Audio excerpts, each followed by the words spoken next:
jenazah. Karena tadi waktu pengkafanan itu namanya tali wangsul. Wangsul itu kan kembali kepada siapa? Allah Subhanahu wa Ta'ala.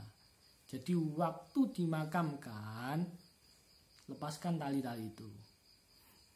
Kalau orang dulu mengatakan jadi pocong seperti itu ya. Nah, kemudian yang selanjutnya pada bagian muka ya kan, dan kaki dibuka sedikit. Nah, kemudian pipi kanan, berarti yang sini ya menghadapnya ke utara sini, pipinya ini harus menempel ke tanah. Nah, kenapa? Yaitu mengisyaratkan ya kan bahwa dari tanah kembali ke tanah.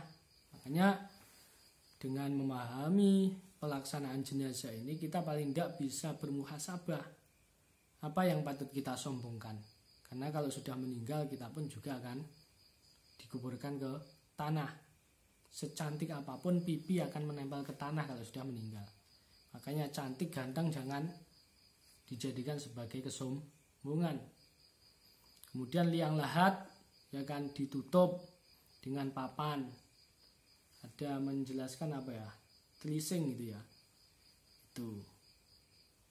Kemudian setelah itu baru ditimbun dengan tanah. Itu ya. Tapi proses sebelum ditimbun dengan tanah, maka di situ silakan untuk diadzani dan diikomai. Baru kemudian ditimbun dengan tanah.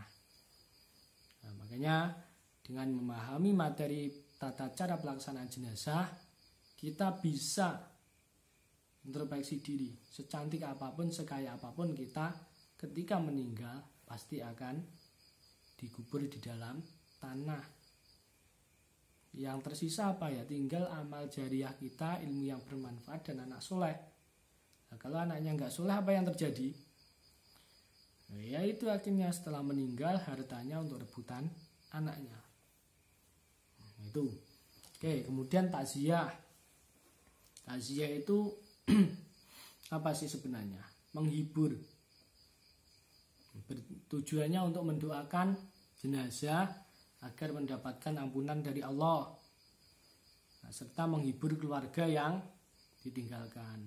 Nah, ingat jangan kemudian ketika di situ takziah katanya menghibur Pak, bawa orkes ke sana. Jangan ya.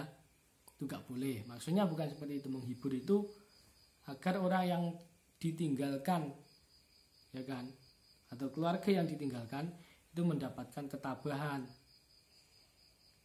Bukan kemudian ketika menghibur bawa orkes kemudian jogetan di situ, itu bukan seperti itu maksudnya. Ya.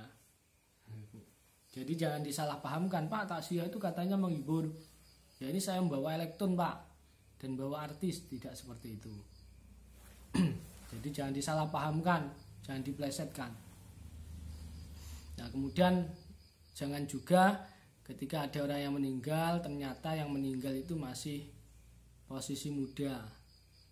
Ya kan, dengan maksud kita takziah ya kan bukan untuk mendoakan tapi untuk mendekati jandanya itu kan.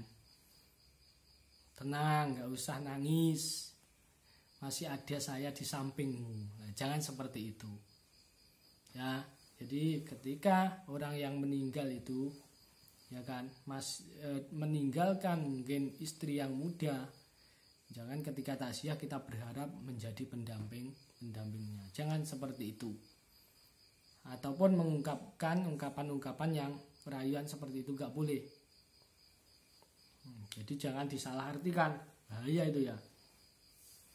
Nah, ketika takziah juga mendoakan. Makanya ketika kita bertakziah jangan kerumpi. Ketika takziah ya kita mendoakan. Paling tidak hidayah Fatihah paling tidak. Kalau tidak Yasin tahlil gitu. Nah, jangan sampai kemudian tertawa cengingisan. Tidak boleh di hadapan keluarga yang berduka. Kemudian jangan sampai berbicara yang membuat sedih keluarganya. Jangan sampai terjadi. Kemudian mengusahakan turut serta menyalatkan jenazah. Jadi kalau bisa takziah itu ya turut mensolatkan. Jangan kemudian untuk nimbrung. Nah, kebanyakan di masyarakat kita ketika sholat jenazah itu nimbrung. Atau mohon maaf, takziah itu nimbrung. Itu jangan sampai.